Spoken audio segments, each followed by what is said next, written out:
Alright, I want to address a situation that happened in my Facebook group recently, Woo Woo Village. I banned two accounts that both belong to the same person. I met this person in Gnosis. I don't think I intended to invite them into my group. I think it just auto-invited. I don't recall. Maybe I invited them. I don't know. But I had in mind to sort of watch what this person would do to see if I could get some insight into, um, some of these types of people use textbooks, and that I can gain some insight from talking to them, and I've been able to do that quite successfully for a long time and learn a lot. Um, now now he gave me a lot, and it was kind of to the point where if I wouldn't ban him, it would really weaken the group. Um, sort of the integrity of the group. So I'm gonna just go through the post, and then I'll go through some of the background as to why I was already suspicious of this person anyways. Okay. Um, so I'll just read the post itself. I do believe the world used to follow a relatively universal quasi-polytheistic religion.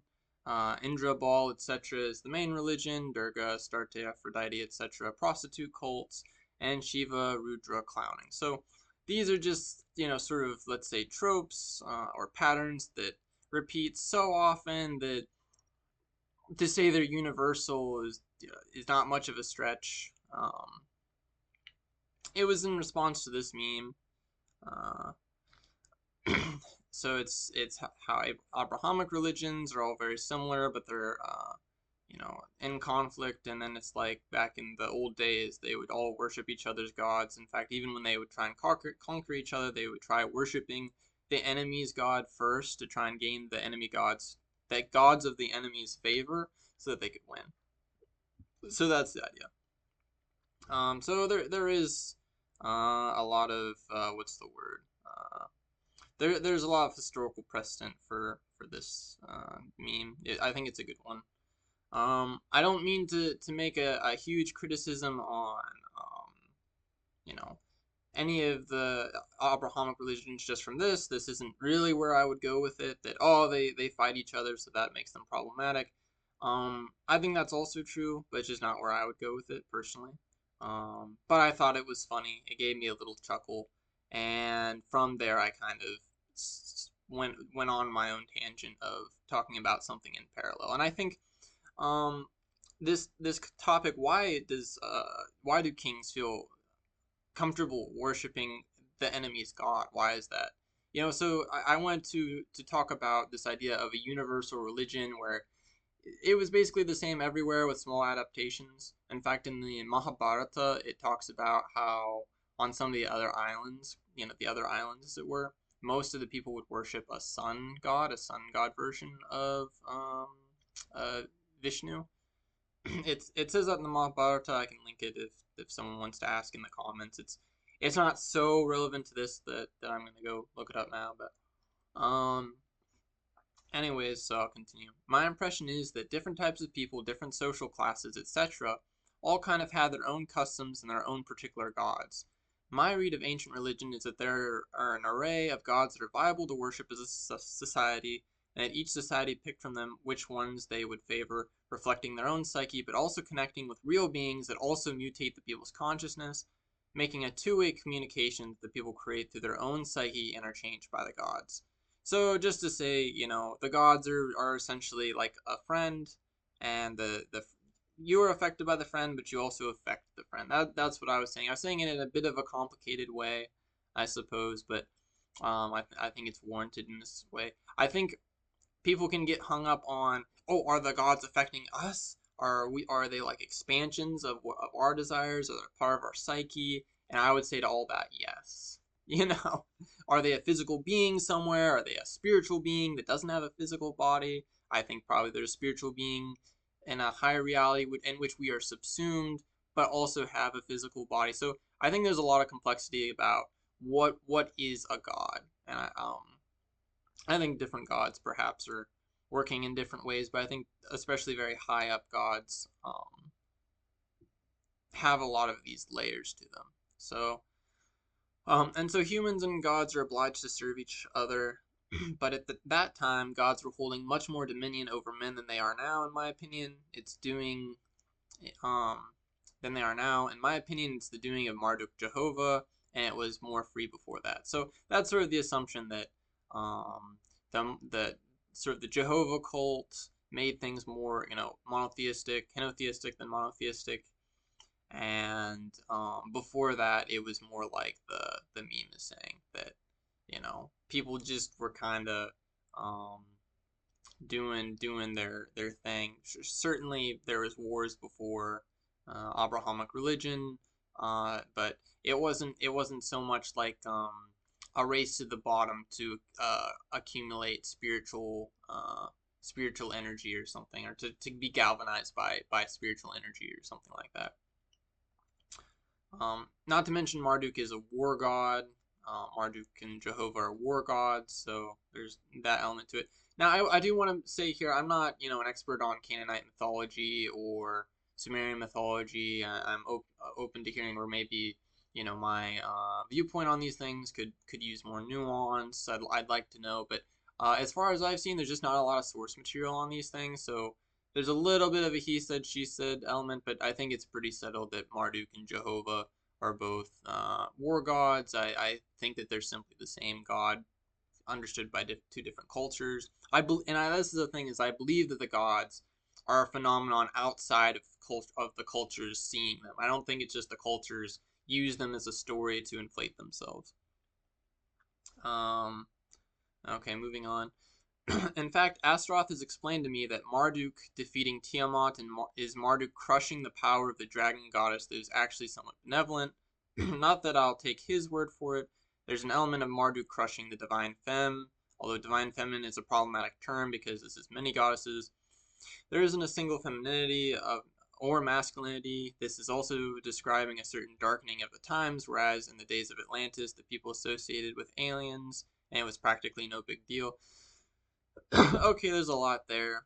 Um, so yeah, Astaroth tells me things, and it's all turned out to be true. All the big things have turned out to be true. Um, Tiamat is the dragon goddess. Yeah, I don't understand what Astaroth is trying to tell me here, but I get something of like maybe it's a little bit like Astaroth. His higher octave is Astarte, and then her higher octave is Tiamat. Perhaps it's something like that. Especially, I think goddesses tend to be more interrelated in this more complex way than some of the gods are. Anyways, um, and then I move on to talk about Atlantis and things. This is a little bit the conspiracy theory of like, the Abrahamic religions came up as a result of the beginning of Kali Yuga, or like sort of as an omen of Kali Yuga getting in full swing. Um, I'm not absolutely certain. I don't necessarily think Kali Yuga was like a bad thing. Times change. The at some point, if things are perfect forever, it can get even boring. I think souls even get bored. That's my impression. And here I'm talking a bit about some UPG, some good old unverified personal gnosis. So I think my practice is high octane enough that I feel comfortable passing it on, and maybe someone else taking that up that doesn't have the spiritual maturity or something. I just don't feel like it's something I need to keep under wraps so much. But it is UPG. It's not based on my personal research or something like that. It's UPG. So I have seen it in other people's UPG as well. Okay, moving on. I should hit on this. People associated with aliens, it was practically no big deal. It seems like in the Mahabharata and the Ramayana, as if humanity was, talking with aliens, having all kinds of relationships with aliens. And it was really no big deal. Like in the Mahabharata, uh, in Arjuna takes a Nagini wife, and um, Bhima takes a Rakshasi wife. So that's like basically the Rakshasas are like goblins or orcs, I should say, more like orcs, and the Nagini, the Naga, are big cobra people. They have hoods and everything. So you know, I read into that aliens. I think that has to do with aliens. Yeah. So I think there is evidence that this kind of that and fantastical creatures throughout mythology. I think it's evidence that yeah, at one point aliens were around and it wasn't a big deal, and now it's kind of like they left, and more than that, they're being kept from us or something. So continuing on. So then I view Abrahamic religions as a strange mutation of the cult of Jehovah Marduk, as a strange series of mutations. Even I have also seen my astral projections that Enki, Lucifer, Shukradeva, Indra, Zeus, Jehovah, and Jesus are all related. Their energy currents are all similar enough to each other. So what I'm saying there is um, they're all holding the same energy, and I also, to go into it a little more, I feel that as if they're almost expansions of the same god, or like close relatives, like uh, blood relatives. But what, I don't, maybe it's not. I don't know if gods reproduce sexually or what, but yeah, I just see that they're very closely related, and it's not just simply they're channeling the same energy, but I think they have sort of a similar purpose here. Um, so I do want to give a disclaimer here that I collapse the gods of different cultures into each other to make a point, but I have seen how almost every name is, in fact, a different being. Like I once fought with Zeus on the astral plane on a heavenly platform. Then Indra got involved, and then that kind of clued me in that Indra and Zeus are different, even though it kind of seems like Indra is like almost a higher octave of Zeus or something, but they are separate beings. It's not simply like, Zeus goes Super Saiyan and is Indra or something. But they are very connected. So I see this totem pole thing a lot. So I just glazing over that a little bit. And then Odin's quite different. And then I go into how Aphrodite, Ishtar, Astarte, Durga, how they're all basically exactly the same with different cultural flavorings. I could also mention Sekhmet, Bastet. I think Sekhmet is more like Simhika in the Egyptian, or I think Sekhmet in the Egyptian mythology is more like Simhika in the Vedic mythology. Simhika is like this black demoness lion lady. So that's what's going on there. And so the last point is that a lot of deities came about later, and I think they were just discovered as humanity grew up in consciousness enough to be allowed to fraternize with these beings who were probably too complicated for them before. There I'm specifically talking about like Zorvan or Vishnu. I think Athena, or Tara Bodhisattva, or perhaps Shakti as well, or like the New Age view of Hecate. I think that's all kind of talking about like the same person. Also, Sophia. It's a similar concept. It's that this higher spiritual knowledge. It's very intellectual. Um, and I see that Tara, of course, is more intertwined with like the tantric traditions of uh, various forms of Shakti, the Mahavidyas and things. But Tara also in what is it, Tibetan Buddhism, she has her own sort of mythology where she came from the quote unquote the kingdom of light to uh, be a bodhisattva here and hopefully save extra souls, which I think is very close to Sophia. And I think just because Athena is a younger god that came later, and there is a little bit of this idea of bringing new knowledge. I'm just making the guess that Athena is probably also related to that whole thing. Anyways, um, yeah, and Shakti also, I think.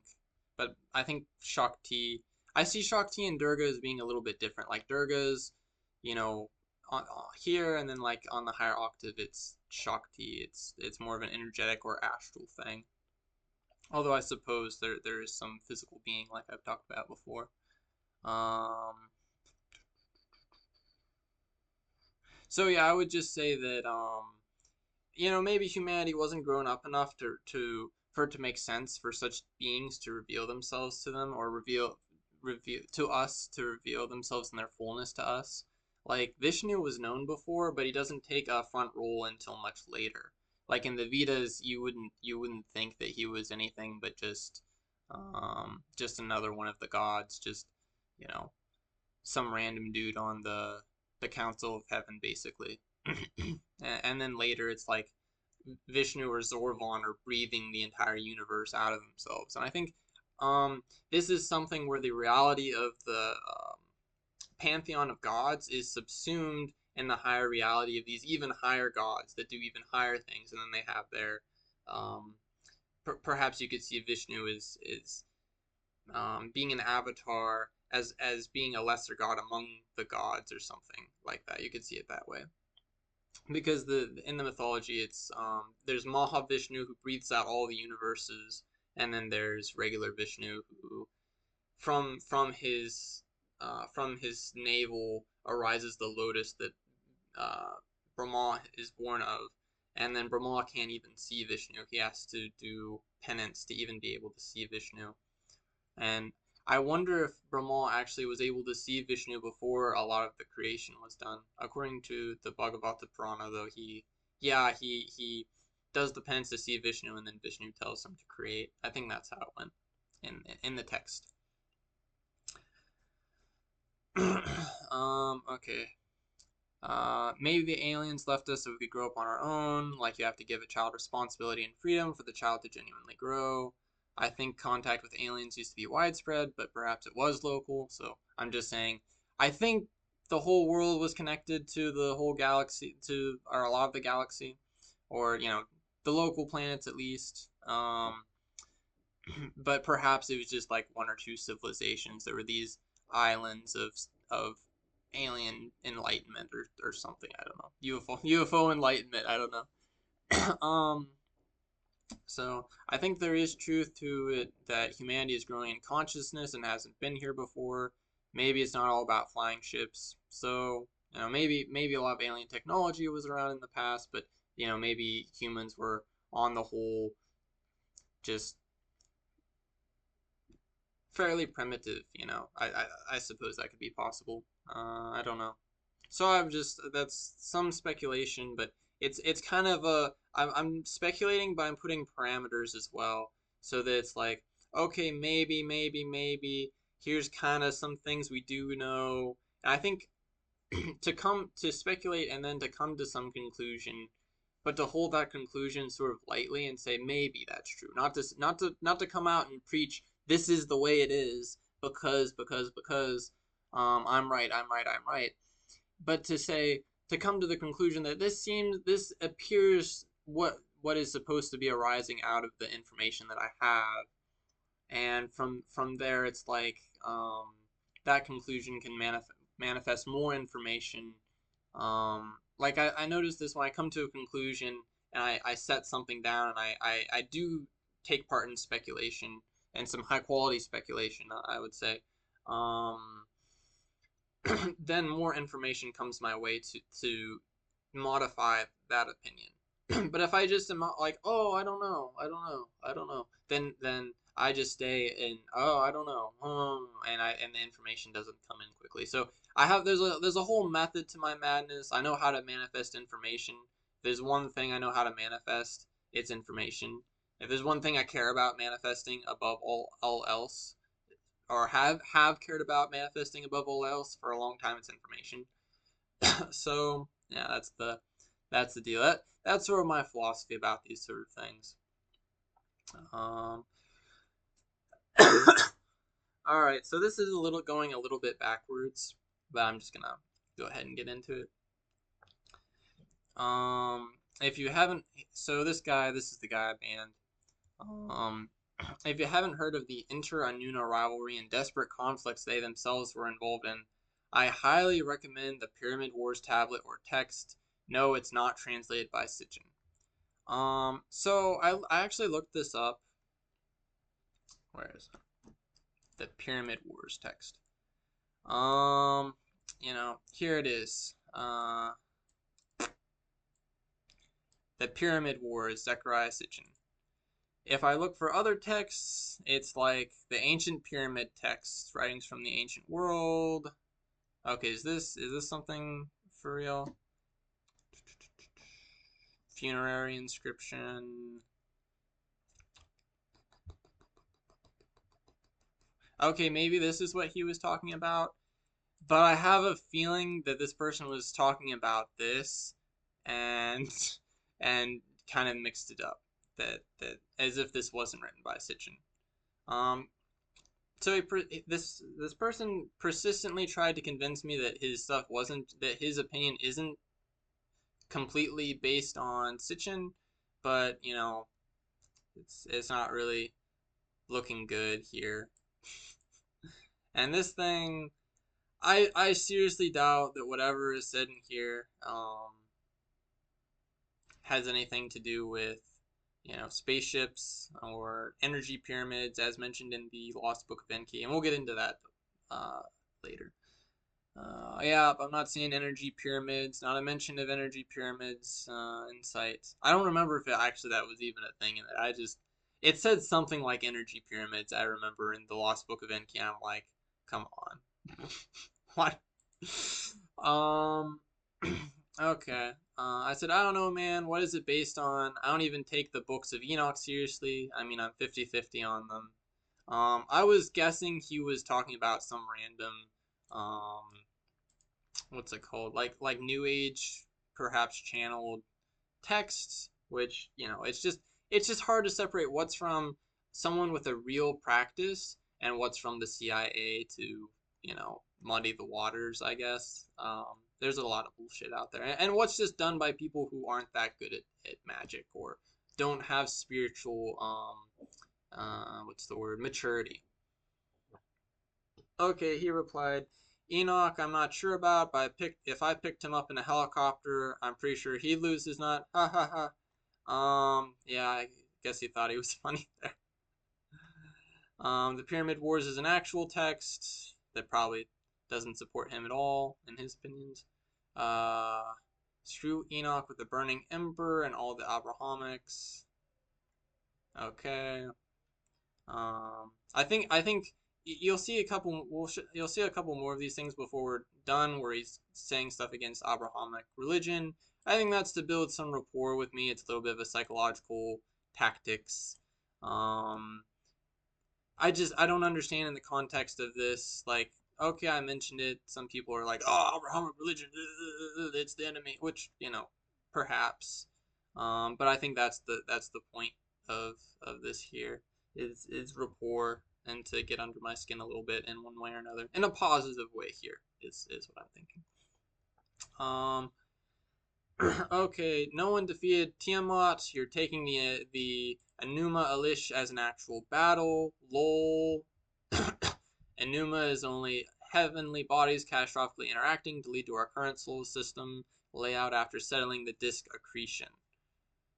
So okay, so um, I shouldn't take it as a literal battle or even a divine battle on a higher level of reality, or maybe even it is a metaphor for some energetic shifts, some energetic movements, and it wasn't physically dudes with giant swords, giant magical swords or something beating each other up. I don't know. I haven't loaded it with that much content in my own way of thinking of it, but according to him, it is talking about heavenly bodies catastrophically interacting, and settling, and something about disk accretion.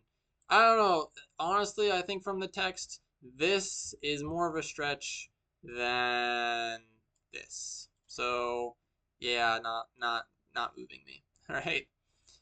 Please get the story right. Okay. Thank you for correcting me, Mr. Genius.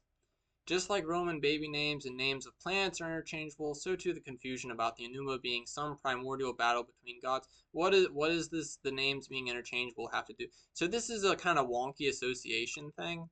I think perhaps this is some kind of psychological word salad psychological voodoo, some word salad going on here.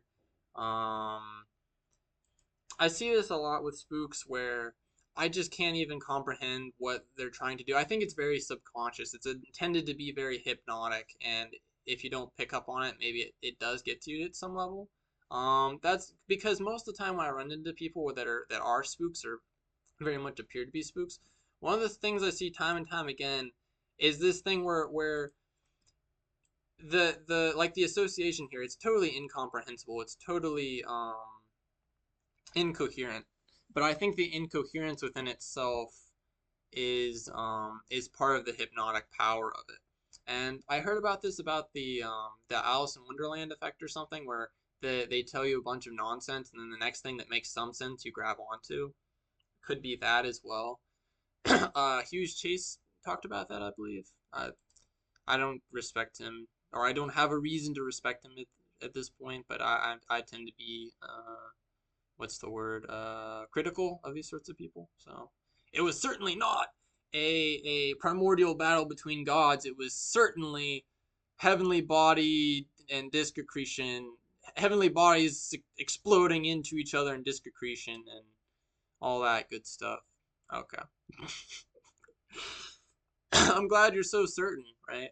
Tiamat is Earth's name before the collisions and other events that led to a broken off piece that became the moon and asteroid belt. Okay, here's another thing. I have this issue with the whole New Age community, which I think is a giant psyops.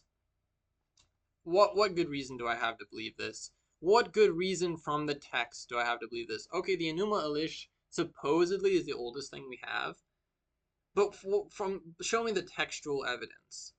You know what I mean? Don't look at the Enuma Elish and then supplement in some information from the Vedic literatures that the Vedic literatures are talking about aliens. Therefore, the Enuma Elish is going into that same. Show me it from the text. You know, I've kind of glazed over, uh, um, skimmed a bit over the Enuma Elish. I I didn't see anything to support some of these ancient alien conspiracy theories. I think it does say in the Enuma Elish about the Ajiji revolting and stuff. Um, okay, it's interesting. It it doesn't. Where did this come from? I'm sorry, I missed that part. Period. Period. Okay, prove it though. Prove it. And this is the thing. It's incomprehensible. It's just it's settled. I said period. Okay? It's settled. So a lot of these tactics, it appears to in this case, this is a really interesting case, and this is why I wanted to make this video. Partially, this is like 50% of the reason I wanted to make this video, is because it appeared what he was trying to do is he pulled out quite a few manipulation tactics here, and it appeared that he was trying to psychologically tire me out until I cried uncle and said, okay, you know what, you might be right. And I just don't think that. I think his opinion is, I feel like he threw, dog shit at golden bars here. Okay, this is some of this is speculation, but this is a practice. This is me talking about my practice, right? And this is a golden bar. I've transmuted lead to gold in my practice, and this is part of the product of that. Okay. And I feel like he's throwing dog shit at this and saying, oh, you want people to listen to you and believe you and sort of like be on your side or something. Like I'm one of the people that's sort of on your bench, cheering you on, so you need to listen to me. And as he goes on, he's just trying to psychologically tire me out until, like I said, I cry uncle and say, okay, maybe. And then at some level, I've ceded some power to him. I've ceded some topic to him here. And then I've seen this before where, if I'm a little bit too friendly, I have to work to get myself back up to the point. This is why I've gotten a little more nasty in my stuff, because yeah, some spook comes along, and at some level they get under your skin, and I feel how it affects me, and I feel discouraged for the next thing. And so that's why I just would rather attack. And I feel spiritually it's my duty to do so, actually, to attack in comments and things. And look what good it did me. Like this this ended up being really interesting. I wouldn't show. I'm not showing this because some like it upset me a bit, but it's not. That's not why I'm showing it. I'm showing it because this is like a master class right here. This is good. Anyways, um, okay, there's no battle, etc., etc., etc. It's allegorical, describing the formation of our solar system. I think also there's a little bit of something he wants to. I felt that he wanted to convey to me that he's upset, even though I didn't really feel like he was upset. Um, like as if he's spazzing out at the keyboard or something, and like I'm about to lose a friend if I don't like cede some ground here or something. That was sort of the impression I got. And when I'm saying this, the impression I get isn't me speculating so much. Like I'm I'm something of a master at Goetia. Okay, so when I did the first round of this stuff, I had spirits whispering in my ears and telling me exactly what to say. I don't need to do that anymore because now I just know a lot of these psychological tricks to use to undermine people like this. But still, yeah, I'll get the help I need, right? And my stance in offensive magic and defensive magic is so considerable that I don't even mind telling that at this point. You want to come take me on and see how it goes for you. I mean, whatever. Um, so, um, on the astral plane or messing with me, because there is some dangers in this sort of thing. I suppose whoever might be watching this should already understand these things. Um, but so when I'm saying I'm getting the sense, I'm not so much meaning that I got the sense as much as I'm meaning that my spirits are telling me exactly what's happening. So, and I have some stories about times spirits told me something and it was absolutely accurate. But actually, spirits are constantly telling me accurate things. I have some cool stories where a spirit said something and it was immediately accurate and it was like, whoa. Some of those spicy, like, the stories that you put in your memoirs or something. So, anyways, okay, my answer to this whole dog turd was, okay, let's assume it's allegorical. How can you be sure that this allegory you're speaking of, pushed by Sitchin and whoever, how can you be sure that this interpretation is correct? So basically, I'm questioning the premises of what he's saying, which I think was really pretty charitable of me even to go here. Which, and also it puts him in a situation where he should tell me more, right? What is he thinking? What is he seeing? Um, but yeah, I'm questioning the premises, and I think him telling me that my premises are wrong. I think it's just, yeah, it was the correct place to go here. I would even go so far to say that perhaps there is some alien history encoded here. I don't know. But even then, I would argue that that possible reality is subsumed in the reality of literal gods. As above, so even higher, so even higher. The correspondence is infinite. I will say my big question about this is uh, if the Earth is some composite body of different planets and impact events, etc., etc., why is it recorded in Mesopotamian lore? Who was there to see it? Did aliens fill us in later? Some of this just feels needless, and I just don't find it interesting personally. I mean, it hasn't come up in my channeling sessions, and it isn't in texts that interest me. So, I have a couple. I'm saying a couple things here. On one hand, I'm saying, who the hell cares?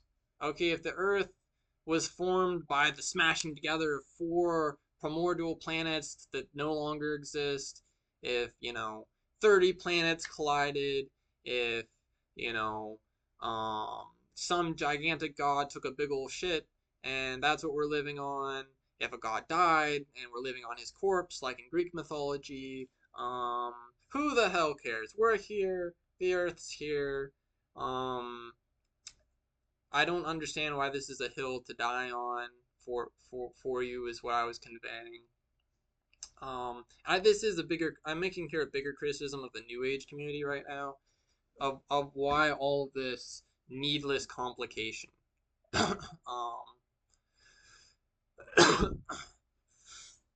Also, this thing that, oh, it's not gods, it's aliens. Well, isn't aliens actually more fabulous and fantastical? Fantastical in the sense of like not real or a fantasy? Isn't that more in the realm of fantasy than to just simply say, oh, there's some gods out there that do this stuff? And not to mention this ancient aliens theory of things. I think it's in harmony with, the deity view, the view of personal persons of gods that control everything. Oof, I'm getting some Kundalini shivers here. So I feel that way about it. Okay, my throat's getting dry.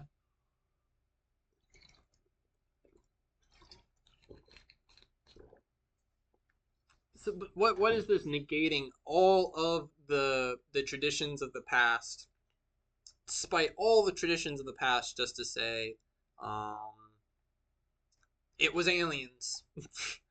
Okay, if it's all about aliens and gods are like some farce, why haven't we figured it out till now? Okay, maybe it's a stretch to me, and I think it's like, what's backing this up? Is it possible that all the religions are a gigantic farce, and that we need to make our own way and spite the gods and everything else, or just the gods don't exist, whatever? I mean, it's possible, but it's just not substantiated by anything except the Lost Book of Enki, which is not a good source material. Um, I just don't think that the Lost Book of Enki and it's published by Disinfo Incorporated. I don't know. I think it's a giant psyops. Or it originally was published by Disinfo Incorporated. Disinfo, literally. I think it's a giant psyops. I think it's the last thing that I'm gonna take seriously. And I got the sense that there was some truth in it, but what's the ingredient for the most potent lie? It's a bit of truth or a lot of truth, just twisted. You know what I mean? So yeah, that's what I think's going on, and I think he instead of making some kind of logical, um, speaking of logic and just the way things feel, the way things are. Like, I've had conversations with people more into Gnosticism that I respected a lot more, because they're like, well, the experience is like this, and I feel this. Saying I feel this is one thing. He's not saying he feels it. He's saying I'm. He's basically implying that you know he's just going so far as to say I'm wrong, and maybe implying even that I'm a little bit stupid for not seeing this or something. Like, um when he's going into etc etc etc or period, it's like duh, kind of thing. And I've seen this a lot with spooks too, where it's settled. Okay, where's your reason? It's settled. Okay, it's settled, and it's this attempt to psychologically tire you out, or to just kind of very roughly subdue you psychologically. And yeah, I don't have any respect for that. And yeah, then I have fun with people like I did here. That'll come up later. Okay, his answer to this translate. Enuma was translated possibly before Sitchin. For as much as he talks about it, he shouldn't be saying possibly. That gave me a laugh. Because he's talked about this to me in private on DMs a lot. So yeah, this possibly is like this. And over time, we've talked like 3-4 times. And each time he tries to get me into Sitchin. Except one time he shut up about it. But then he tried to get me into some low quality podcast bullshit. And I was like, whatever. The Anuna literally witnessed the creation and setting, and they in turn told the Mesos, the masses. I don't know what he was trying to say there. Okay, it was translated before Sitchin was even born, so therefore everything Sitchin says is good because the thing he based it on came before him. Oh my god. Except it doesn't say anything about energy pyramids in the Enuma Elish. Shit. It's just totally insane. Sitchin was one of about a dozen people who attempted cuneiform decoding since 1880. Not sure why everybody, and I mean everybody, threw Sitchin's name at every text. Because Sitchin's the one with the ancient alien theory you're talking about, and I don't know who everybody is. I guess I'm getting lumped in with the dumb masses here that don't know about all the scholarship that's not Sitchin that totally disagrees with him probably. Certainly, actually. I haven't read about another scholar. And I was Sitchin even a scholar? I don't know. Also, I did try reading it. I thought, oh, I'll listen to the audiobook for a bit and at least get a feel for what it's like. I fully intended maybe I'll skip out on it early. Oh my God. I would take Percy Jackson and the Olympians as an authoritative text before I would take the Lost Book of Benki. Like, it was not well written. It sounded like Sitchin was trying to bring this Lord of the Rings grandiosity to this science fiction world he'd contrived, and it just sounded like it was written by a fourth grader who was like, "Oh, look what I wrote." The it was low vibes. I did not like it. Asking me how I'm sure about these things is akin to me asking what Shiva ate last week. Um, okay, this next part pisses me off a lot, but um, let's just stick with this for the moment.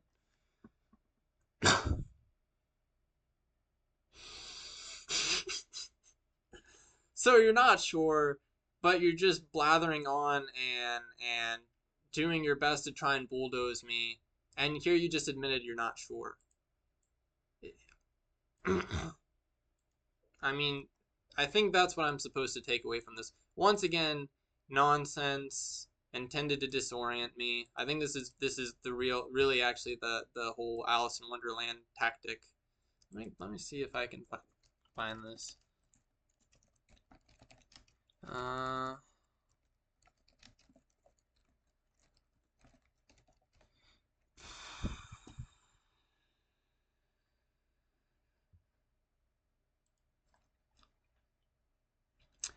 Uh, the aim of the Alice in Wonderland tactic or confusion technique is to confound the expectations and conditioned reactions of the interrogatee, or in his current mainstream application, to force the controlled narrative onto an unsuspecting public through the. Okay. Confound the expectations. Uh,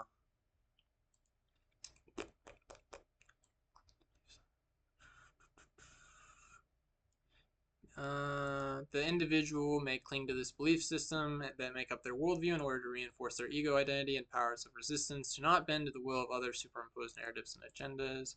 The confusion technique is designed not only to obliterate the familiar, but to replace it with the weird and nonsensical, normalizing lunatic behaviors and states of madness portrayed as sane. Although this method can be employed by a single interrogator, blah blah blah. Asks a double talk. First asks a double talk question. Uh,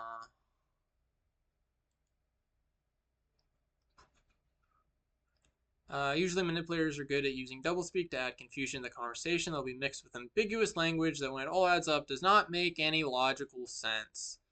Okay, so we actually see, I think this is what he's using, because this doesn't make any sense, right?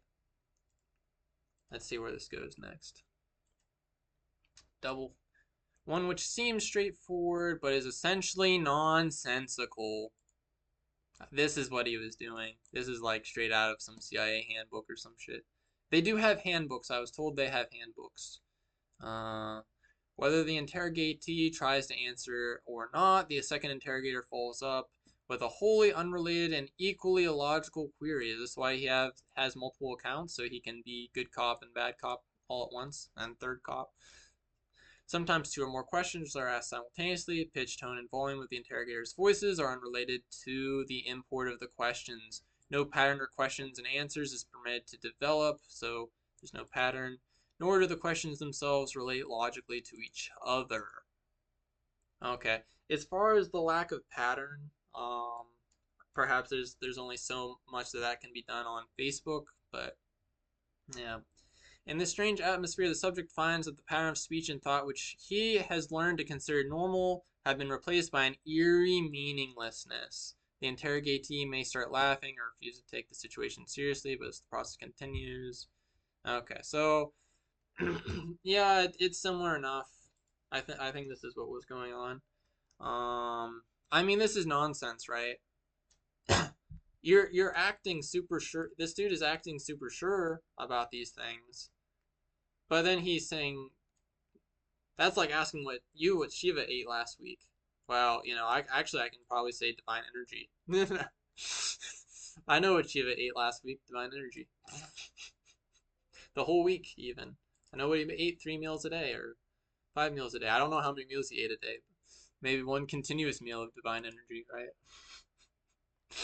That's what was going through my mind, something like that. The thought wasn't fully formed. I was like, yeah, the stupidity of it stood out to me, and I felt it was a trick in that at that time. I knew it was a trick. Okay, continuing on. I enjoy you a lot, bro, but I'm struggling to accept non-materiality and even spirituality. Um, this is a little bit of a rapid attempt to be more what's the word, relatable. So he's opening up or pretending to open up, and I felt also, and I felt this a few times in other conversations, that as if he was trying to provoke me to come and spiritually save him and show him the truth. I don't care about showing people the truth. If you don't want to see the truth, I hope you enjoy your time in hell and delusion and whatever it is. I don't care, and I don't think being in delusion is such a big problem, anyways. Like, yeah, he who increases in wisdom increases in suffering. So I don't feel that I have the right to teach someone who doesn't want to be taught. Um, so, anyways. I feel it is all psychosis until, of course, I have more, if any, astral sessions or some direct comms to my legendary entity or so-called cultural archetype personalities or non-physical beings. Um, okay, there's a few things we can pick from here. He's saying it's psychosis. I think a lot of people in my position would probably be made to feel insecure at this point because it's like, oh, well, are my experiences psychosis? Oh, and then it can start like um a spiral of doubt, which can destroy your magical practice theoretically. But there's just no good reason for me to think that such things are psychosis, anyways. But yeah. So I think this is quite a malicious strike against me, to basically imply that I'm psychotic. Um, Even though he's basically cheered me on through many posts. So I think him cheering me on in previous posts, and I always felt this when he did cheer me on, because I've been watching him for a long time. I flagged him in my mind as probably a spook, almost certainly a spook, and then I saw him cheering me on, and I didn't really take it seriously. So probably he was attempting to build rapport, and then hit me with the implication that perhaps I'm psychotic. But of course, when I read this, it undermines, all the times where he did cheer me on or something like that. Um, but of course, it doesn't matter anyways. It's all academic because I knew he would probably do something. I knew that he was probably a spook of some sort. Until, of course, I have more, if any, astral sessions or some direct comms with any legendary entity, blah, blah, blah, blah. Sounds like he sucks at astral projection, and I don't know if he actually does. But I think he wanted to convey that he doesn't have much of an experience, so that to try and lure me onto the platform of saying, well, my experience is this, and my experience is that, and my experience is that, for him to just say, oh, I think that's all psychotic. So instead of falling into the trap of talking about, all these things that may or may not be, which he's already defined, seem psychotic to him, why would I get into that? But that's the trap he's trying to lure me into, because he thinks he's made me comfortable from the rapport for me to share, you know, more like honestly and naively. And yeah, I I wouldn't do this even if I didn't think he was a spook. because I know not everyone is on the same page of like OBEs and things. Um, you know, but still, I could even see the trap because, like I said, I've been expecting this for like 5 months. And look at what I got for waiting. Look at how my patience has been rewarded with all this juicy, delicious nonsense. All right. Cultural archetype, going a bit Jung in there. It's trying to fuse me, even though Jung's works are really also very occult. Also, a friend of mine showed me pictures of Freud's desk, and it's full of like every god of every. He had statues of so many gods. It's insane. So yeah, it's a real materialist, right? Okay, maybe he was just interested in mythology, but I don't think so.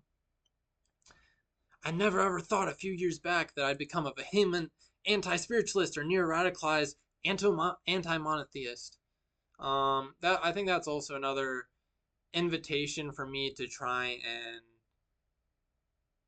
maybe comfort him or like save him or just try and get involved in his inner monologue here and try and correct his inner monologue or something. And I don't care about that. um, he said, I'm sure because I'm convinced that all gods were not gods at all. That's how. Oh, okay. So that's really substantiated by a lot of textual and experiential evidence. This is just pure speculation. He's not sure of anything, but but Jonny, I thought, where is it? Uh, I thought you weren't sure. I thought you were implying that I couldn't possibly know what Shiva ate last week. Ergo, how can I expect you to be sure of anything? Um, but he's sure. Now he's sure. He changed his mind in, some matter of minutes between posting the different comments. And then I replied, um, so this reply here was to, um, why does everyone throw Sitchin's name at every text? I said probably because the Lost Book of Enki is super weird. I mean, what other book at the time were pushing this particular ancient alien theory? Um, maybe there's some genre of literature I don't know about here, but saying there was other scholarship around the Enuma Elish, like yeah, of course, it was an archaeological discovery. Of course, there's scholarship around it, and it's considered to be the oldest. So yeah, I suppose some people wrote some shit about it. Like, who would have thought? I'd like to know what other scholars wrote about energy pyramids and their scholarship around the Enuma Elish.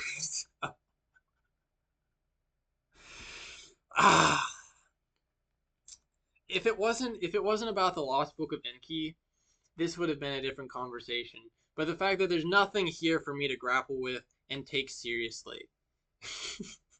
he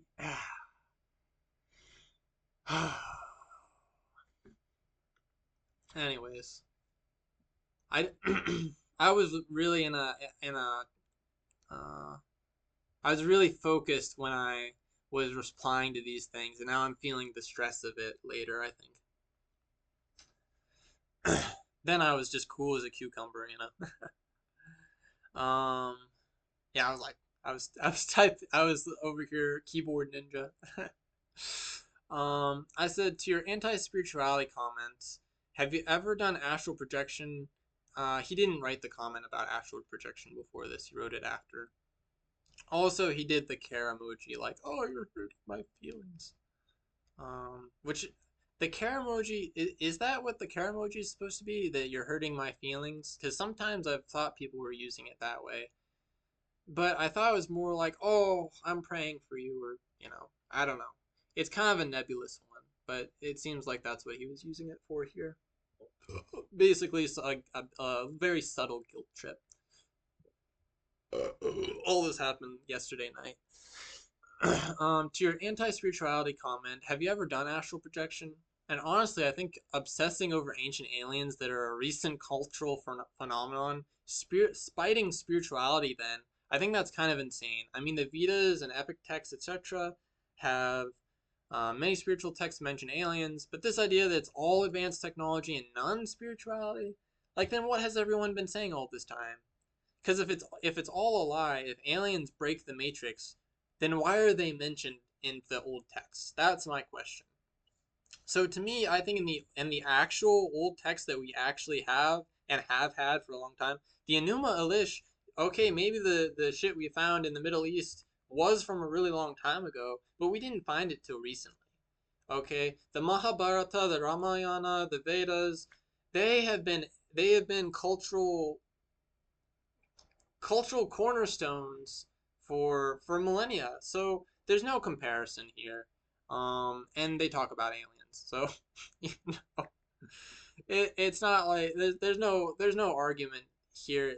There's no defensible argument here that aliens break the matrix, ergo all the religions are wrong. Okay, maybe Abrahamic ones need to change a lot. I just also have kind of left behind this idea that maybe one team of people or team of or some thinkers need to win and some thinkers need to lose in this whole thing. I'm not into that anymore at all, hardly. Um, I'm not nearly as into picking winners and losers as far as ideologies and religions and things. So, anyways, um, okay. I mean the Vedas and epic texts, etc. Mention aliens. Um, like then what has everyone been saying all this time? It just sounds like you don't know, haven't experienced these things, whatever. Like okay, whatever. I'm not gonna shit on you here because you don't astral project. But I also am not really taking you seriously if you don't have a magical practice or some near equivalent. Up until now, I don't think he's really told me that he has a magical practice. So now he's dropping the mic and telling me he has, even though the opportunity and actual invitation to explain a magical practice has come before, and I would have expected him to mention OBEs before as a friend, as friends on magical topics. So I wonder if he was just making shit up now.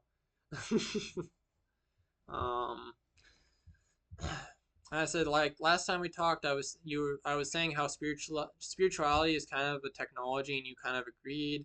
Have you changed your opinion since then? I don't understand why I decided to care emoji this.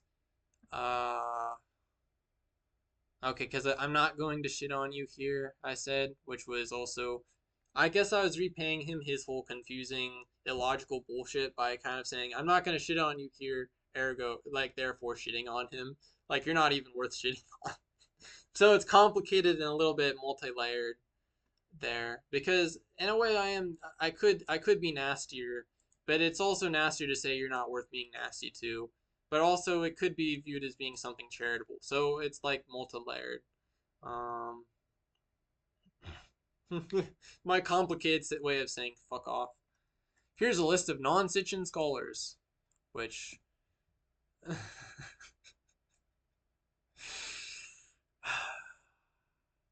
okay, deciphering and whatnot. Yeah, sure, it's a thing. Where's the energy pyramids? I'm not reading anything about energy pyramids as mentioned in the Lost Book of Enki. Like it goes really deep into some really weird shit in the Lost Book of Enki. That's really deep, new age ufology woo woo. That's like totally unprecedented, no textual evidence. La la la. It's so but he thinks that somehow this supports his anti anti anti me stance, I guess. Why does it have to be aliens?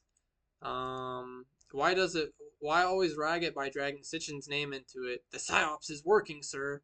Why call them alien when they're very much endemic to this sector? Uh, okay, this one was actually okay. So this, fair enough, because we don't necessarily need to say that there's something across the stars coming here. Maybe it's subterranean beings in Shambhala, whatever.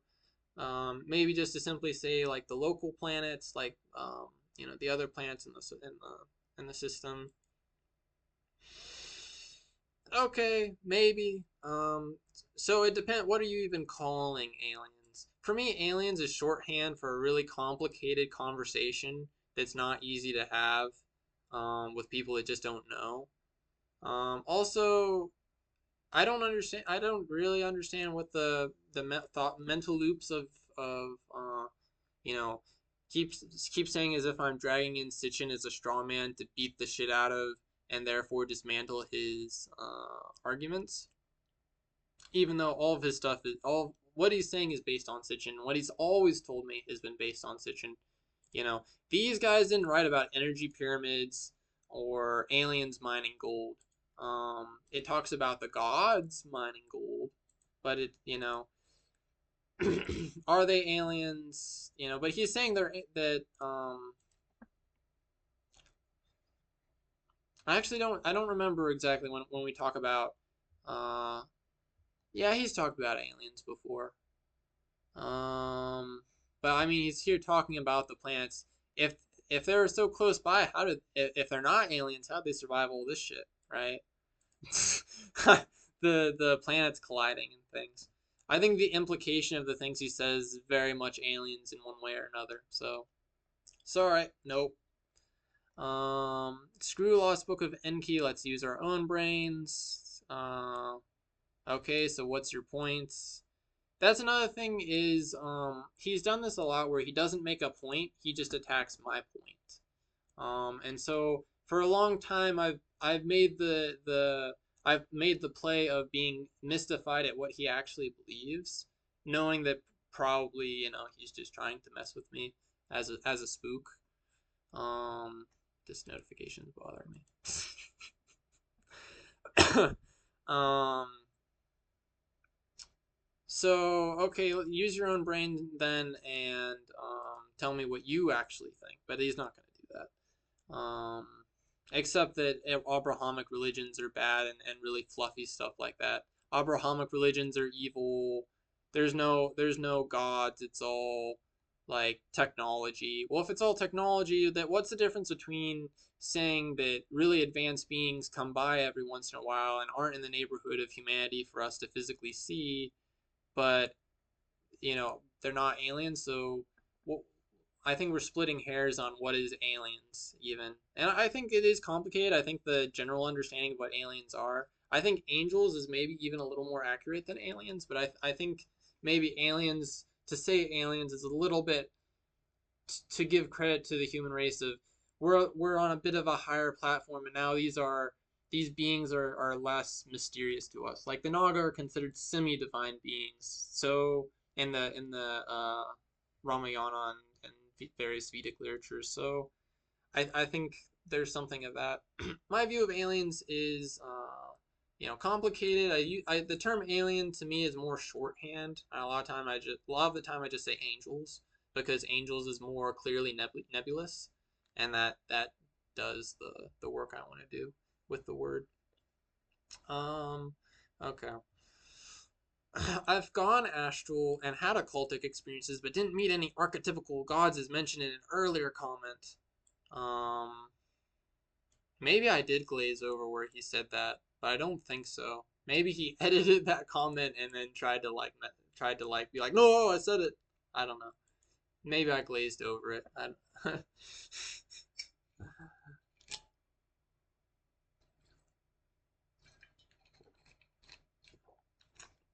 Probably it was a little bit of a blunder for me to um to say this about oh, you don't astral project.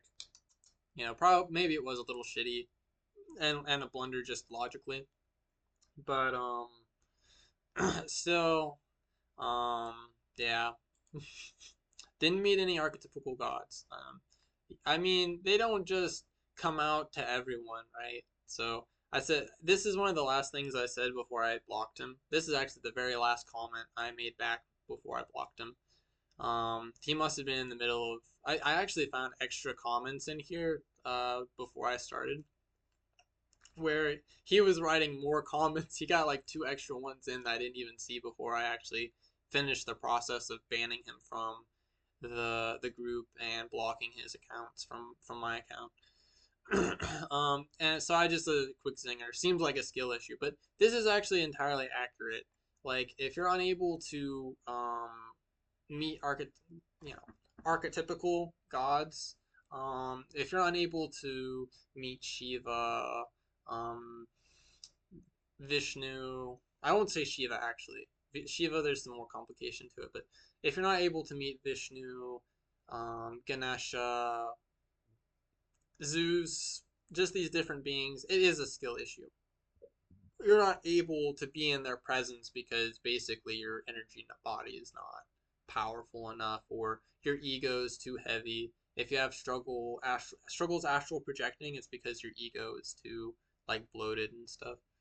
Um, okay, here's the one that got me, and he actually edited this. So he said saying that Vegas is a thing. But Lost Book of Enki isn't is what agitated me about you, bro. So at first he said Vegas, and I was like, Las Vegas? What is he talking about? Like I was just so used to him saying bullshit before that I was like, what is he saying about Las Vegas? And I realized he's saying Vitas. So and then he edited it to make it Vitas, and then he added this little zinger. Heard of Vimanas? This is one of the last things he added in.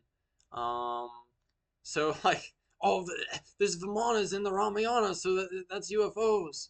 I believe that too, right? In fact, I believe that UFOs are more low tech than we think. They're more magical than technological. Or it's a magical technology like you know like cell phones, for example. So, um, yeah, that doesn't say anything to me. Saying that Vitas is a thing, but Lost Book of Enki isn't, is what agitated me about you, bro. You talk about such varied woo-woo stuff, but somehow one Lost Book of Enki is whack. It sounds contradictory to me. I've gone through various phases, including altar and ritual magic, goddess worship, and invocation, but these things could all still be mind tricks. I only work with remote viewing and out of body experiences, quote unquote astral projection, but that's where I draw the line. Okay, okay, okay.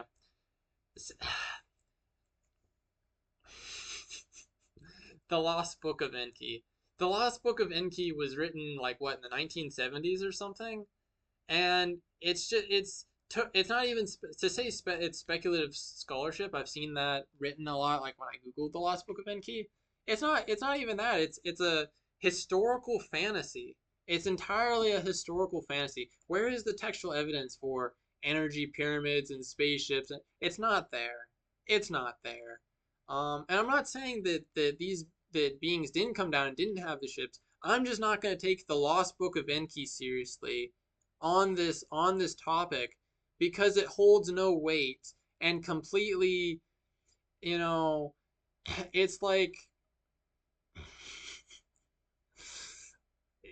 when Chinese peasants take bricks from the Great Wall of China and build their own house with it. You know, it's like he's saying, "Oh, the Enuma Elish is a real historical document. Ergo, the house built with it is always what the stones were intended to build." No, no, he Sitchin entirely cannibalized the Enuma Elish to make a totally fanciful New Age historical fantasy, and it's not that well written in my opinion. And that's what you're going on about over here. That's what you're defending, and somehow that's equivalent to the Vedas, which have been a cultural cornerstone, the cultural cornerstone of India since prehistory. Fact. That's a fact. I mean, some people really get into the history revisions. The elites are revising our history, la la la la.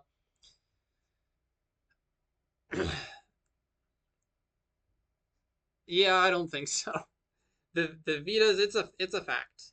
The Vedas go back to prehistory. They're the oldest text we have. It's the most well known.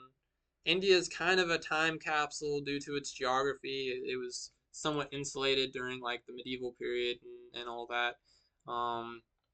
And they had their own turbulence within and things, but the even after British occupation, like the culture is just repairing itself, you know. People are getting back into Ugra Devatas, the fierce gods that the British worked really hard to shit on. And you know, and what about Ogoris eating people in I think it's northwest India. It's northwest India. You know, British occupation didn't do shit to them. You know, India is massive, and the culture has continued till the now. And yeah, I think the Vedas are more substantial than the Holy Bible. The Vedas are more historically substantial. They're more historically substantial than the Quran, than the Odyssey, the Iliad.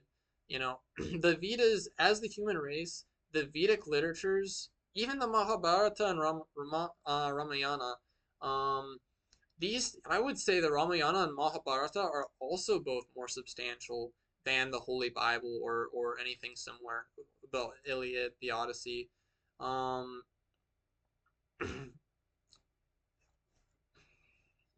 they're really, really old, and the religion is survived till now, basically. I mean, the religion of India today is still, like, the lifestyle is still Vedic in a lot of places. There's just islands of, like, capitalism, like Bengaluru.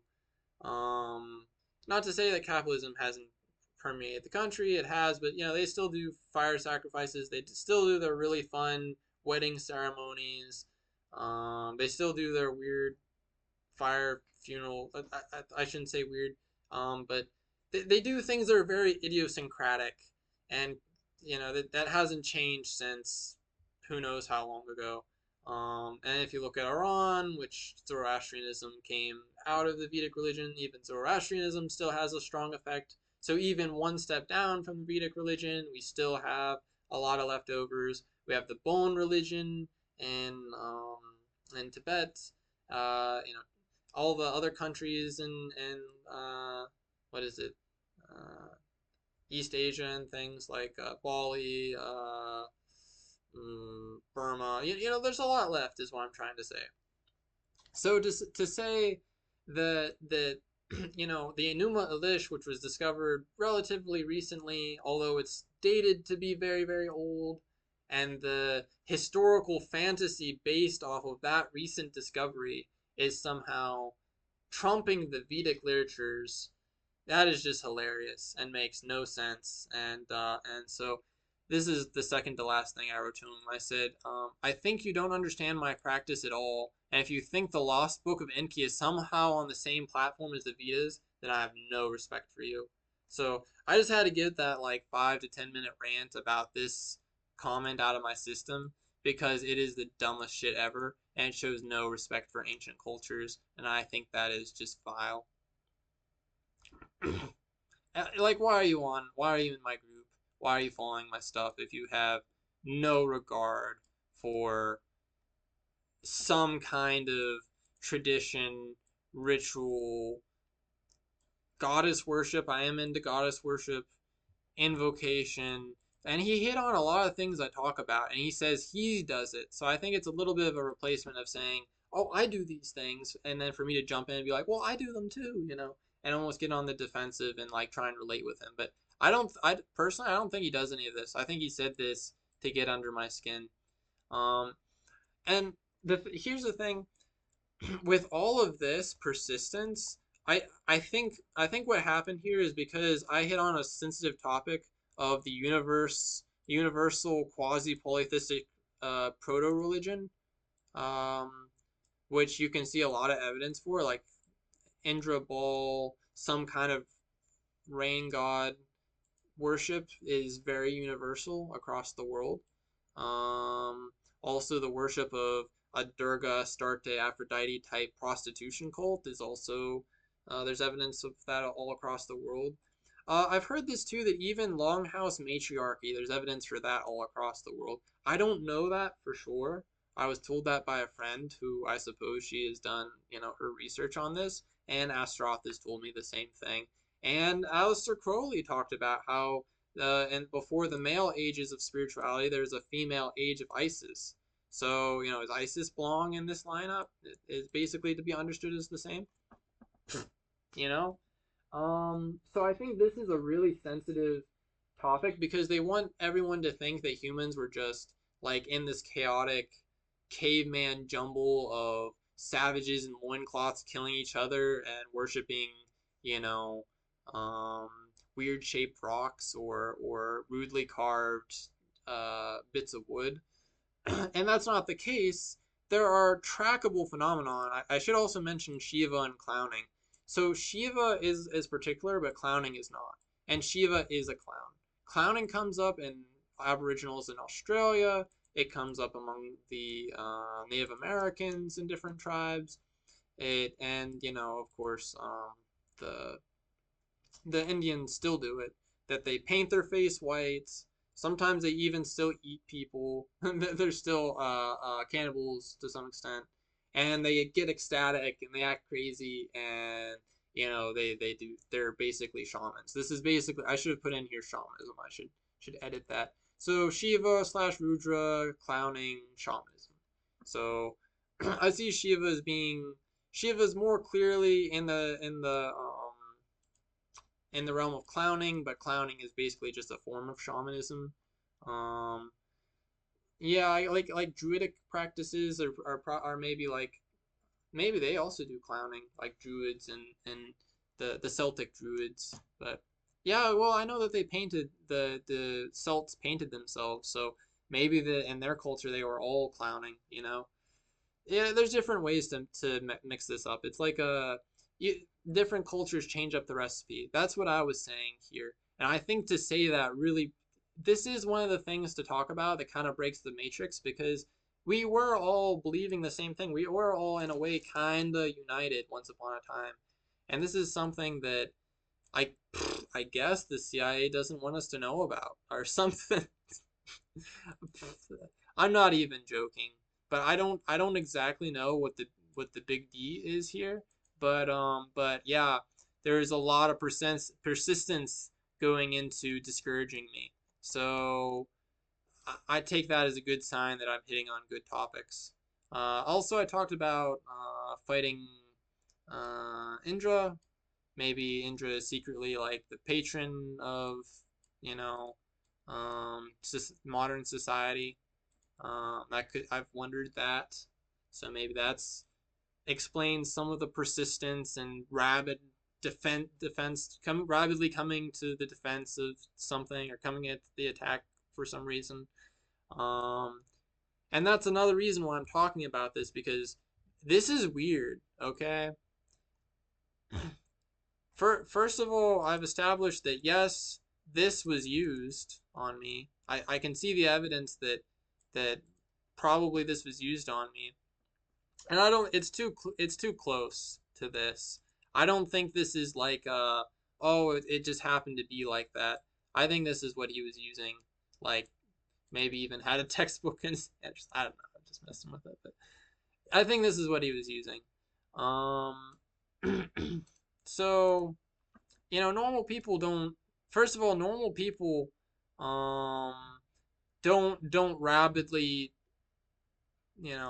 spastically post like this and like what is his goal here? That's the other thing is there's no stated goal of what he wants me to think. It's just merely what he wants me not to think almost. So it's really suspicious in that sense. Yeah. um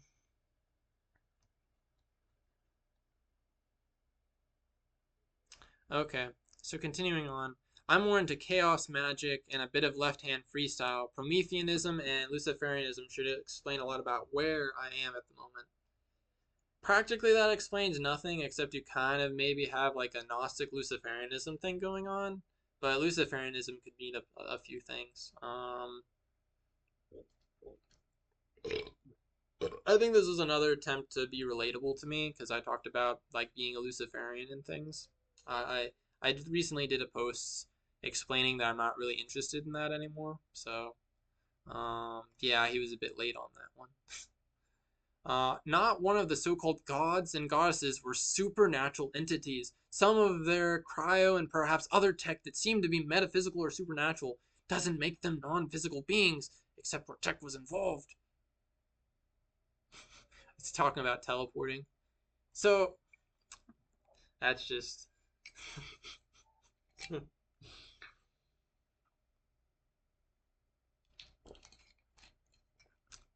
I believe the gods have physical bodies. I also don't consider them to be truly immortal, truly eternal. The metaphysics and the supernatural, I mean, I believe a lot of the technology we already have works on metaphysical principles. I'm a tantric and I see everything as magic. This interwoven view of these things makes them a lot more digestible, but yeah, gods are beings who live lives of pure magic. Calling it really advanced technology at some point just doesn't make sense. I mean, are Arcturian light codes technology or magic? Kind of both, right? I would say more magic, really. So I think this was a little bit of a misstep mentioning Arcturian light codes because I theoretically could have given him an in to uh, mock my more starseed interests. But he didn't pick. He didn't end up capitalizing on it. Which I think that could take some analysis. I don't know why he didn't. Um, anyways, maybe there's some like bad karmic juju that comes with denying certain things. I don't know.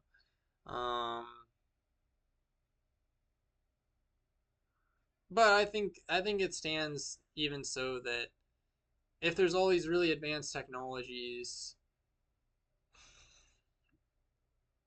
what's really the difference between saying magic and technology at some point? I mean, if I use a magic wand, right, and the magic wand has certain gives me certain benefits and magical workings, that is a technology I'm using, but part of the technology is me. I am part of the technology then. Or I'm using an internal technology in tandem with a simple stick to focus myself, but the stick is the technology also that I'm using as the wand. You know, so it kind of gives me the sense that he's not really done a lot of interesting things with magic or even tried, or he has no talent for it. And if he picks up a stick, it's just a stick. For me, I pick up an umbrella randomly and I'm twirling it around, and it's like, woohoo! I feel some magical energies going here. Haha!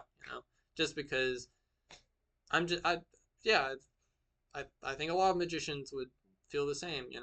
At a certain level. Um, so yeah, I don't know. Uh, he says they are never immortal. They only seemed immortal because Nibiru has a much bigger orbit than Earth.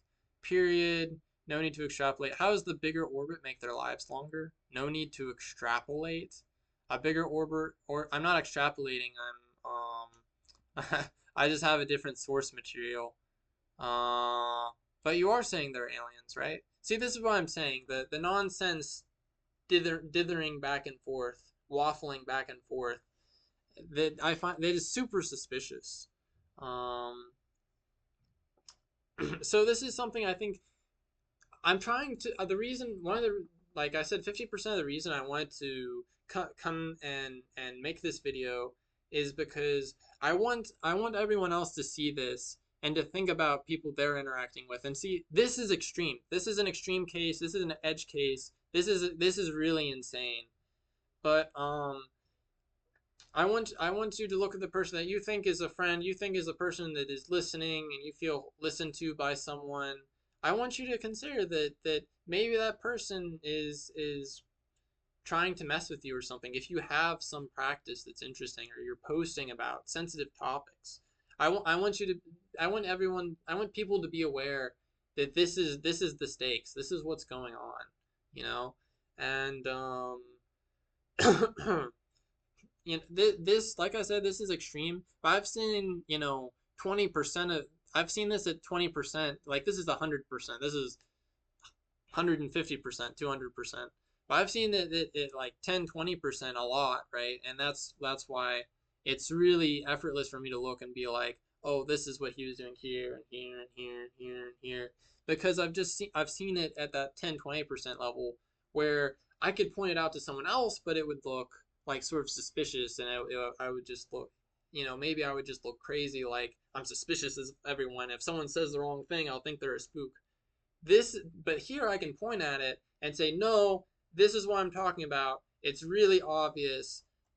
This is not normal. This is not normal. Most people get mad and rage quit before this, right?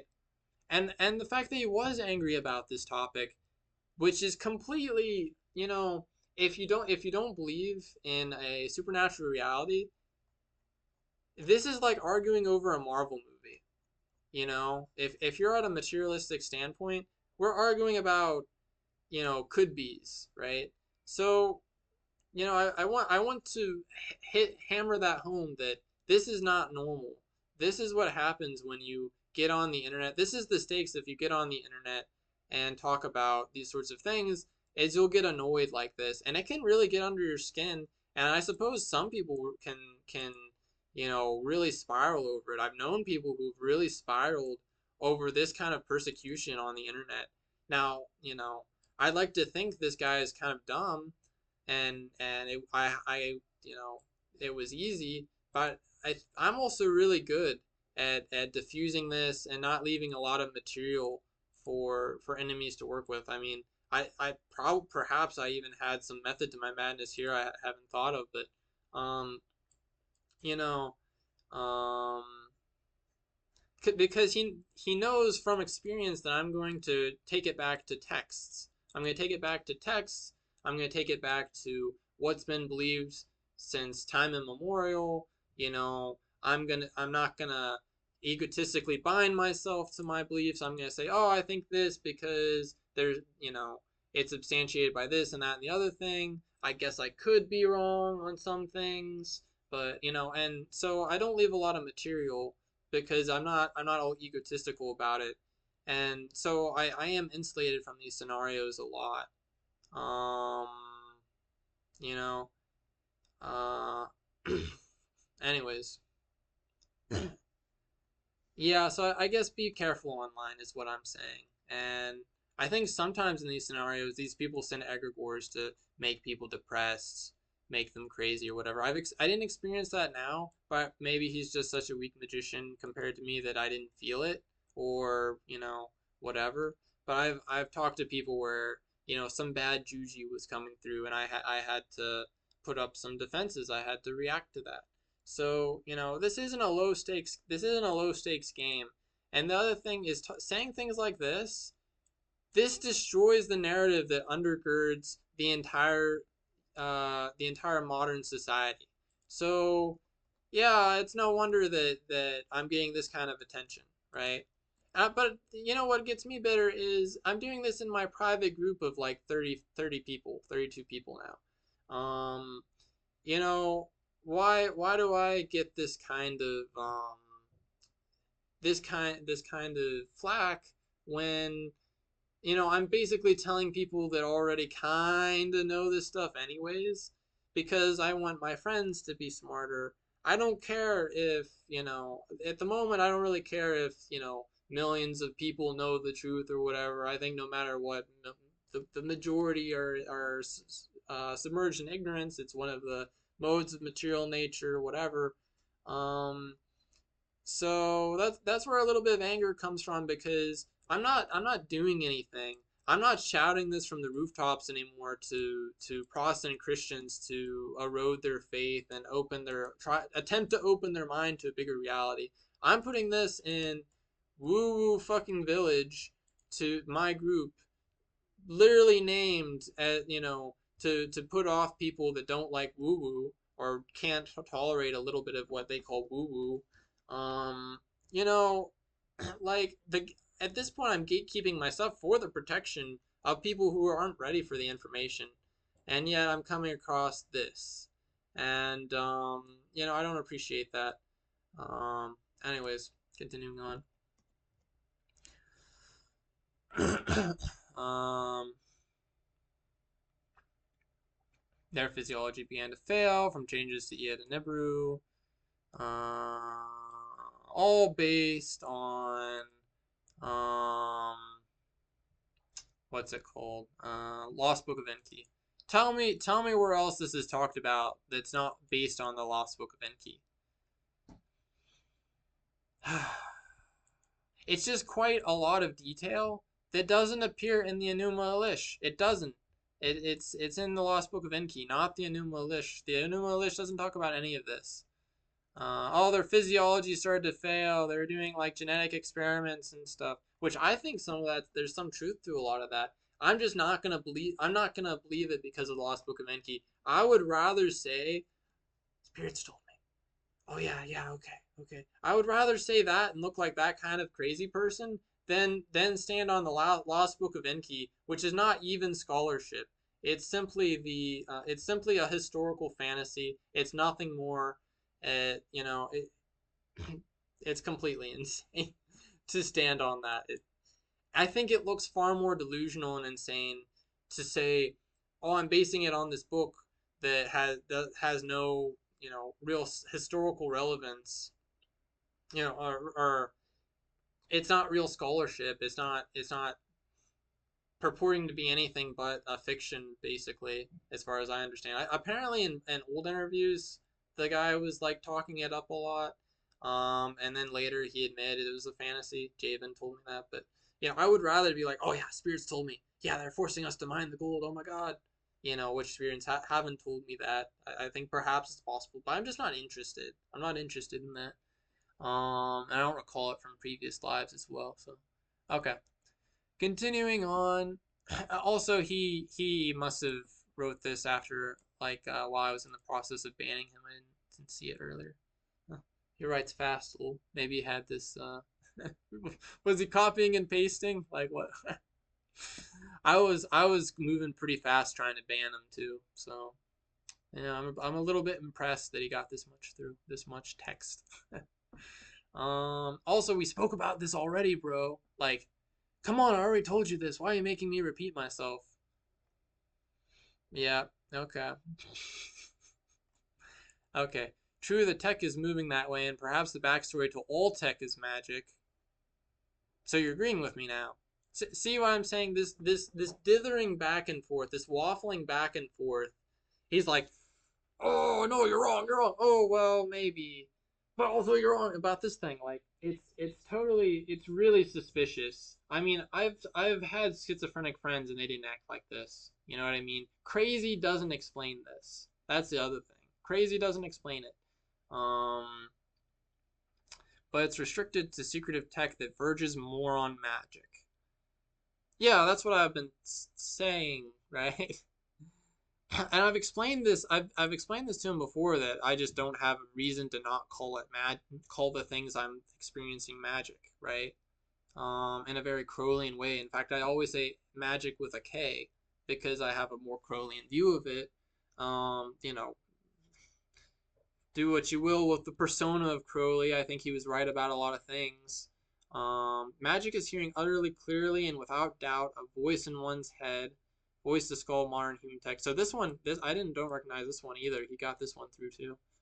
Voice to maybe he was doing. I bet he was doing voice to text or something. I think he said something about that once. Voice to skull modern human tech. To mention only one example, Foo Fighters are another red herring. If two very, very particular radio frequencies cross beams, the dual byproduct is a glowing ball that can also transmit all audible sounds, tone, and done and dusted, period. No extrapolation required or even desired. Looks like magic, but it's just a young man piloting a drone strike. Same shit, different day. Done. Nothing mystical about Foo Fighters. I didn't mention Foo Fighters. This this is another thing is these mic drops he does, these zingers, these you're done type. That's what he's projecting through these things, and it's like, but he hasn't said anything. I never mentioned Foo Fighters. I never. I just mentioned that yeah, sure, a lot of the technology could be understood as magic. That doesn't mean I'm gonna say it's all technology and lean totally into this materialistic way of looking at it. Also, he doesn't understand my practice because I'm a tantric. Yes, things are spiritual and material. They're transcendent and gross. So I'm not really moved by this thing of, oh, is it material or is it transcendent? Is it material? Is it spiritual? Is it magic or is it like some technology alien thing? It's just like yes, yes, why not?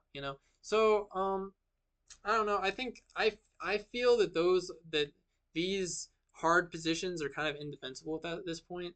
Um, but I think that's a little bit optimistic. I think perhaps I'm ahead of the 8 ball on that one. So, but this is another thing is this tells me he doesn't follow my posts that much. Like I got the sense sometimes that he was cheering me on posts, but he didn't actually read it.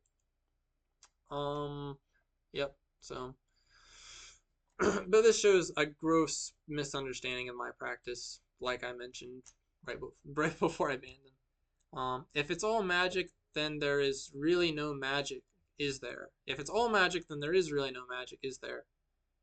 Well, I mean, it's all magic and it's all material, or magic actually is material. Magic, in my mind, magic is connected to ethereality, the fifth element of ether. Ether permeates everything, and spirit then permeates ether. Spirit's even more subtle than ether is. So to say there's no magic is just to disarm it. This is another thing is spooks will often say things that are disarming for the sake of being disarming. Does this make sense? Not really. Um, if what's all magic? If all the activities of the gods are magic, if we're calling that magic, if there's certain supernatural shortcuts I can take that I can call magic, so this comes into an issue of categorization, and this kind of hair splitting, on the words is also in bad faith. It's not in good faith. It's sus as fuck. It's yeah, but if I really considered him like a friend or something, I would be disarmed by this, sure. But I'm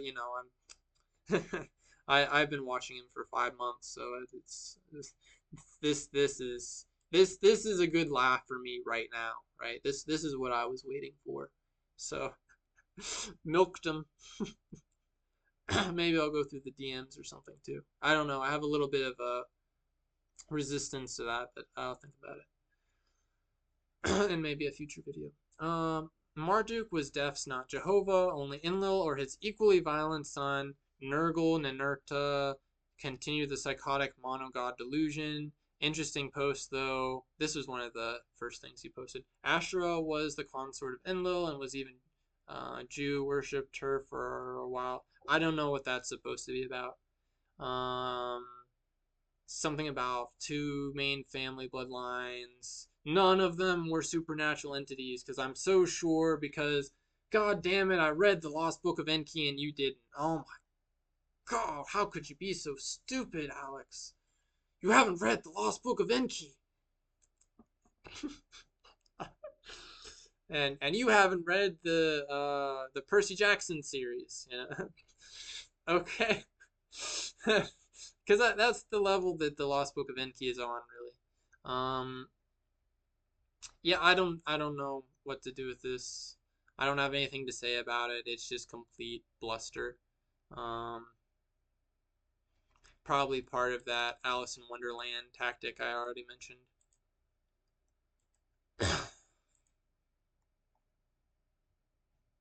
Mhm. Ascension glossary. What is this? Lisa Renee. So this is this page is Inner Christos people, which I have some beef against them. Um, Maybe let's see if we can. Ah, shit. Let's see if I can find this on a more pure web page because I think the Inner Christos people are also kind of like some CIA bullshit. But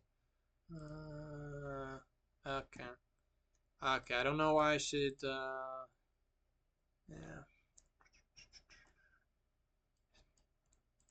similar. Yeah, what I was saying, and L. Ron Hubbard started this. Alice in Wonderland. Contradictory statements, abrupt topic shifts, yes, disorienting nonsense, fracture sense of reality completely so you grasp at any coherent cue, usually delivered by the person doing the confusing.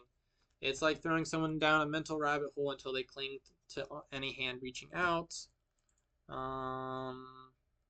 Okay, and there's just more about it. I think that's enough. I think that's substantial enough. Aren't Marduk and Jehovah both god of storms, king of kings, and conqueror gods who ascend the throne of heaven through divine conquest? Sounds similar to me because he had said that El is Jehovah.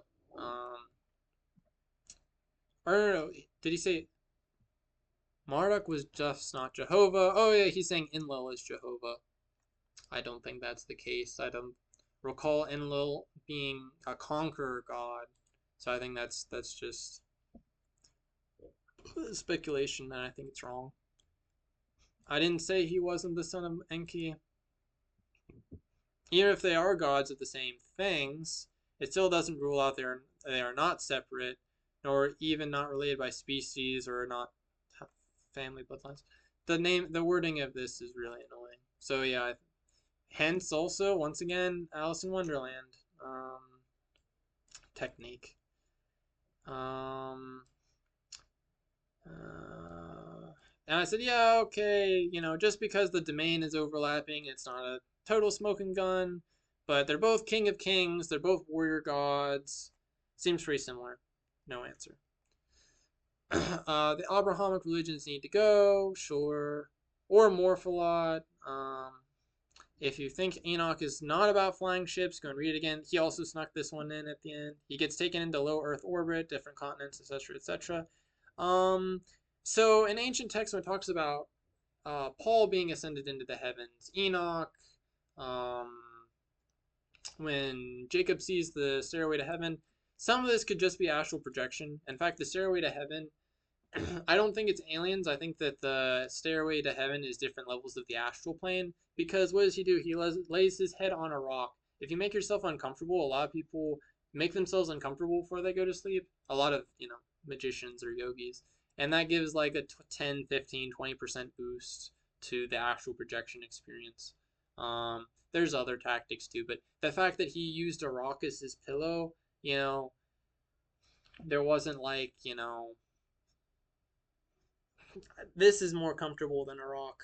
I mean, I've slept like this before outside. Um, yeah, I think it's very clearly about astral projection because he went to sleep and then he saw these things. So I think it's about astral projection. I think it's very clearly about astral projection. Now, as far as Enoch, which he mentioned here, perhaps he was picked up by aliens. Um, yeah, I don't know.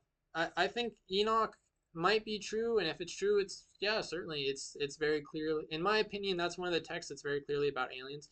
I distrust it because it was discovered, like I think between the World Wars or shortly after World War II, if I recall. Look this up.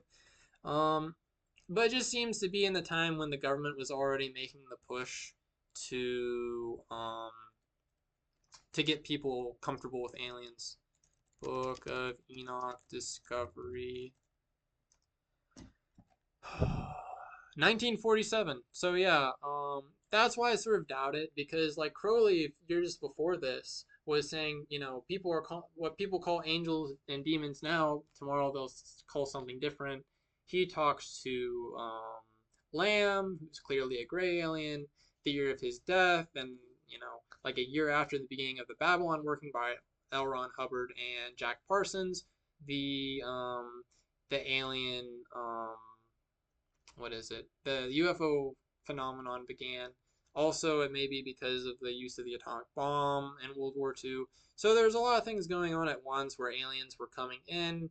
I think it might be, basically perhaps even a bit of a benevolent slash gray area psyop where it's an attempt for the CIA or powers that be in general to get the public used to the idea of aliens.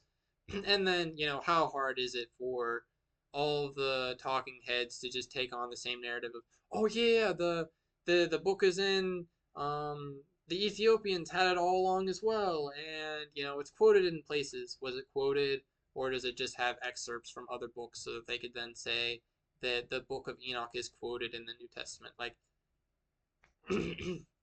so I'm suspicious of the Book of Enoch. I think it could be real. I think it could be a genuine archaeological discovery that they waited to reveal to the public until they wanted to make this push to reveal aliens. So that's my thoughts about it. It could be entirely genuine, and it could be just a manifestation of aliens making themselves known. So it could actually be the aliens manifesting this for us instead of the CIA contriving it with all kinds of, or powers that be in one way or another here on Earth contriving it in all these ways, which is perfectly simple for them to do, in my opinion.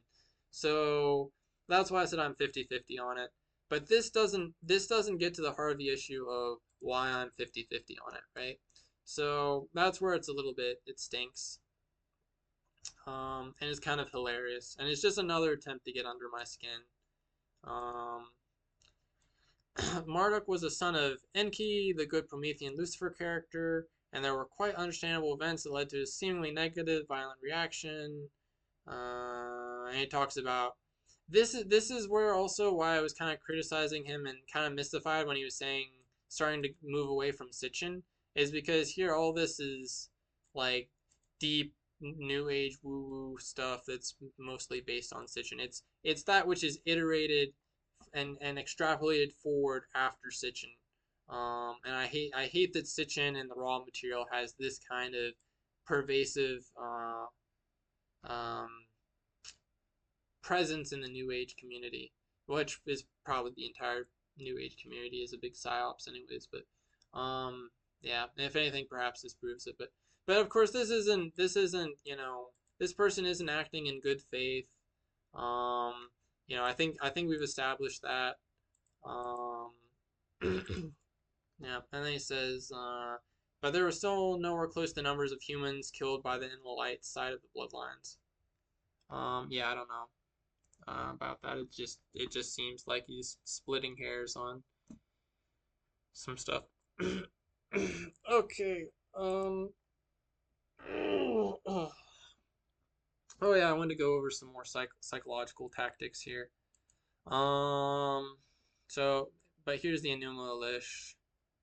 Um, it's, it's not that long. Is there more pages? Does I don't think yeah, I don't think it has. Nope, nope. This is the only. This is it. This is the Enuma Elish that the thing is supposedly based off of.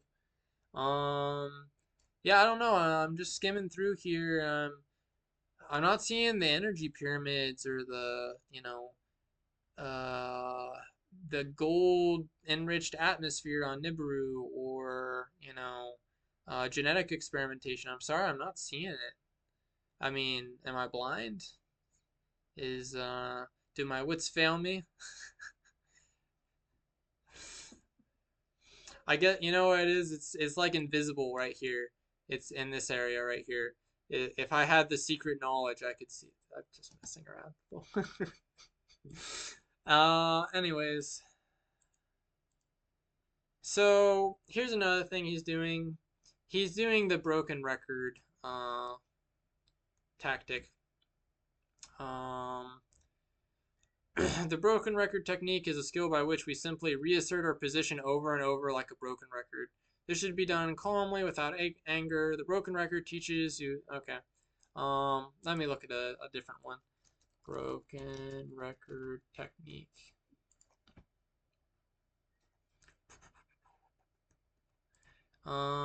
Keep a same short phrase.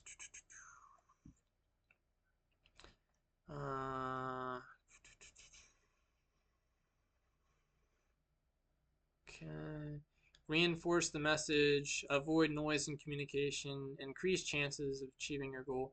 So you just keep repeating the message. So maybe it's not as much this as this.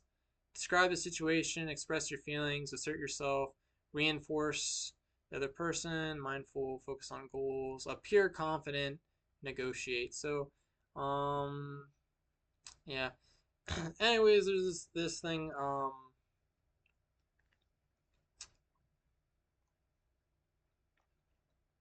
It's a little bit like these things of like, especially in this case, repeating yourself. Um, so I think he was using this tactic to some extent. This one's a little less clear, I think. And but I think he was doing that the through all of this, and that's why the persistence. He was trying to wear me down with something like this. Um,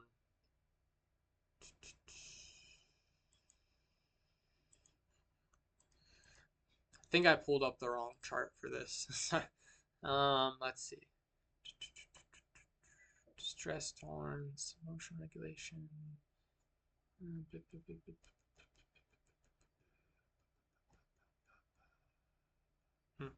Anyways, um, yeah.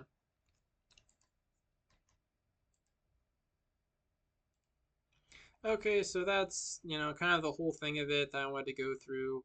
Um, these kinds of internet police are all over.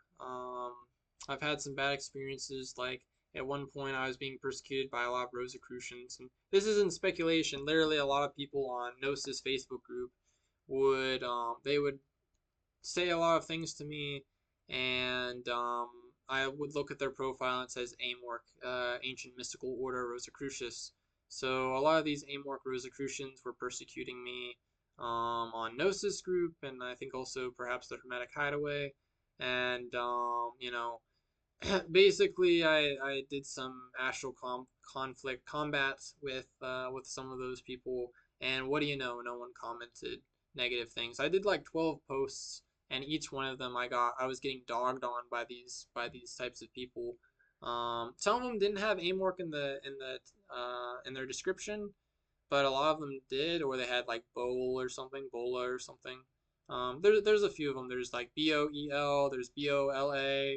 Um, one person didn't have Amorc or Bola or Boel on, but they told me I think Bota. It was another Rosicrucian online mystery school. Um, and so basically these people just police the internet. These kinds of social media platforms. So this isn't some fringe case. It is a fringe case in its severity, but in the fact that it happens at all, it's actually super common. So please be on the lookout for this sort of thing. Be safe on the internet. Understand how it works, and have fun.